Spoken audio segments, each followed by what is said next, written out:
Hi hello, ഇത് നമ്മുടെ പേപ്പാറ ഡാമിൻ്റെ ബാക്കി വിശേഷങ്ങളാണ് കേട്ടോ. മുന്നത്തെ വീഡിയോയിൽ ഒരുപാട് എനിക്ക് പറയാൻ കഴിഞ്ഞിട്ടില്ല, കാര്യം ലോങ് ആയിപ്പോവും. അതുകൊണ്ടാണ് കേട്ടോ ഞാൻ ഇങ്ങനെ രണ്ട് ഭാഗമായിട്ട് ഇടാമെന്ന് വിചാരിച്ചിട്ടുള്ളത്.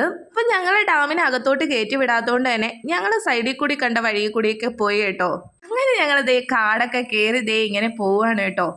അങ്ങനെ ഞങ്ങൾ ചെന്നിറങ്ങിയത് അടിപൊളി വ്യൂ പോയിന്റിലാണ് കേട്ടോ.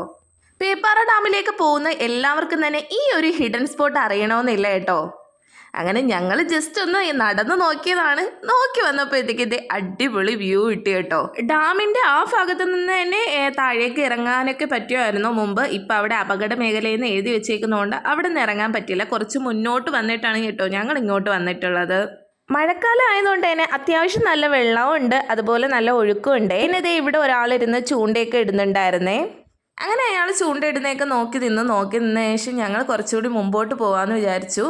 ഇവിടെ നിന്നുള്ള വ്യൂ അടിപൊളിയായിരുന്നു കേട്ടോ. പേപ്പാറ പോകുന്നവർ എന്തായാലും ഈ ഒരു സ്ഥലം കൂടി ഒന്ന് പോയി നോക്കണം കേട്ടോ. പിന്നെ എൻ്റെ ചാനൽ ആദ്യമായിട്ട് കാണുന്നവരാണെങ്കിൽ ഒന്ന് സബ്സ്ക്രൈബ് ചെയ്തിട്ടിരുന്ന കാണണേ, കൂടെ ആ ബെല്ലൈക്കനും കൂടി ഓണാക്കിയിട്ടാൽ ഞാനിടുന്ന വീഡിയോസ് നിങ്ങൾക്ക് കിട്ടും കേട്ടോ.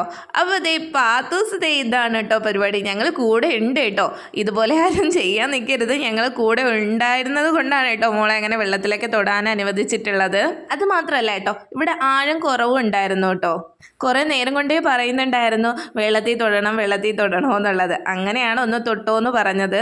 മോൾക്ക് നല്ല ഇഷ്ടമാണ് കേട്ടോ വെള്ളം ഇങ്ങനെ പോയി കാണുന്നതും അതുപോലെ തന്നെ വെള്ളത്തിൽ കളിക്കുന്നതൊക്കെ ഭയങ്കര ഇഷ്ടമാണ്. അങ്ങനെ ഞങ്ങൾ കുറേ നേരം അവിടെ നിന്നതിന് ശേഷം ഇനി ഞങ്ങൾ വീട്ടിലേക്ക് പോകാമെന്ന് തീരുമാനിച്ചു. വൈകുന്നേരങ്ങളിലാണ് കേട്ടോ ഇവിടെയൊക്കെ വന്ന് ഇരിക്കാൻ പറ്റിയ സ്ഥലം. നല്ലൊരു അറ്റ്മോസ്ഫിയർ ആണ് കേട്ടോ ഇവിടെ ഇരിക്കുമ്പോൾ. ഇങ്ങനെ ഇവിടെ ബോട്ടിംഗ് ഇല്ലാന്നാണ് എനിക്ക് തോന്നുന്നത്. പേപ്പാറ ഡാമിൻ്റെ ഭംഗിയൊക്കെ ആസ്വദിച്ച ശേഷം ഞങ്ങൾ ഇതേ തിരിച്ച് നമ്മുടെ കാറ് പാർക്ക് ചെയ്തിരുന്ന സ്ഥലത്തേക്ക് പോയി കേട്ടോ. അവിടെ ചെന്നപ്പോഴാണ് ഇതേ ഇങ്ങനെ ഒരു സംഭവം കണ്ടത് കേട്ടോ. അങ്ങോട്ട് പോയി എന്താണെന്ന് നോക്കാമെന്ന് വിചാരിച്ചു.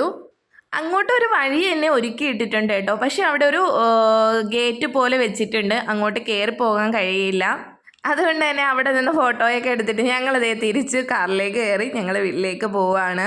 അപ്പോൾ നല്ലൊരു ദിവസമായിരുന്നു കേട്ടോ ഇന്ന്. ഇനി ഇവിടെ നിന്ന് ഇറങ്ങി ഞങ്ങൾ മറ്റൊരു സ്ഥലത്തേക്കാണ് പോകുന്നത് കേട്ടോ. ആ പുതിയ വിശേഷങ്ങളായിട്ട് ഞാൻ വീണ്ടും അടുത്തൊരു വീഡിയോയിൽ വരുന്നതാണ്. അപ്പോൾ എൻ്റെ ഈ കുഞ്ഞു വീഡിയോ ഇഷ്ടമായ ലൈക്കും ഷെയറും സബ്സ്ക്രൈബും ചെയ്യാൻ മറക്കല്ലേ.